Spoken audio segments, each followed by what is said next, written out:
Mr. Jordan sent an email to both John Allen and Yuri Melich, where he states that he was a team leader in the area where Kaylee's remains were found. He also goes on to state items of evidentiary value that he found there, which include the baby blanket in the cooler. He states that he also had 2 qualified dogs in that location that were knee-deep in water.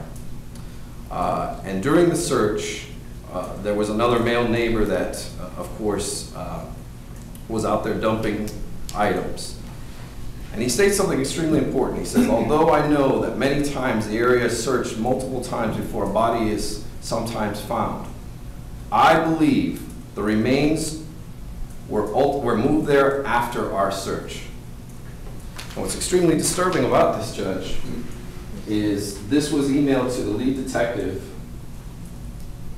to both lead detectives, on the 13th of December of 2008. We just received this email 2 weeks ago.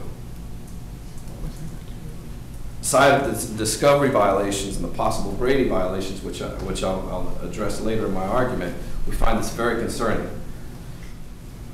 That is an aerial map of Suburban Drive in the area where Kaylee Marie Anthony's remains were found. And if you see on the top left-hand corner, again, it's cut off by the photocopies. It says baby blanket and a line drawn to a specific area. That specific area is very close to the privacy fence, which Kaylee's remains were ultimately found. Again, without having spoken to Mr. Jordan, we never would have been able to identify that that is specifically what that is. It is critical. It's critical to the defense to be able to get a hold of these documents, to be able to see if there's any other bombshells out there that specifically relate to EquuSearch volunteers searching an area and not finding Kaylee's remains.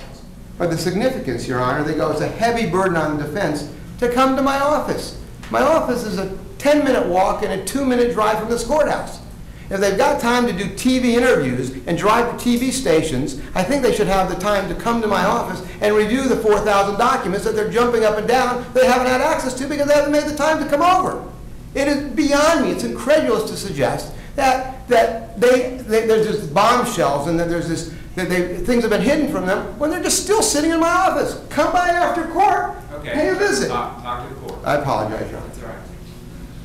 Now, additionally, and now we find ourselves before His Honor wasting the court's time, wasting the taxpayers' money for something that has been addressed and they were put on notice. This kind of stuff shouldn't be permitted.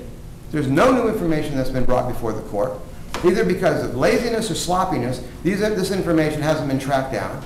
All these protestations are being heard that they don't have access to the documents. They have. They just haven't taken the few hours it takes to come out and do it. And they're right. It is a capital murder case. A capital murder case demands a lot more than not coming by my office and reviewing these documents if they're so relevant. Thank you, Your Honor. We keep running into a situation where we have a case, Judge, where the defense is getting discovery a year later, stuff that will help our investigation, where everyone clearly sees we're seeking out this information. They don't want to give it to us. And I don't understand why everybody's so afraid of uncovering the truth in this case. And that's the problem here, is that there's a lack of cooperation for whatever motivations the court chooses to accept. You have a serious issue where they're trying to kill Miss Anthony, and we're trying to save her life here, and we can't do it if we're handcuffed with every twist and turn that we take. Judge, these documents are critical to the defense.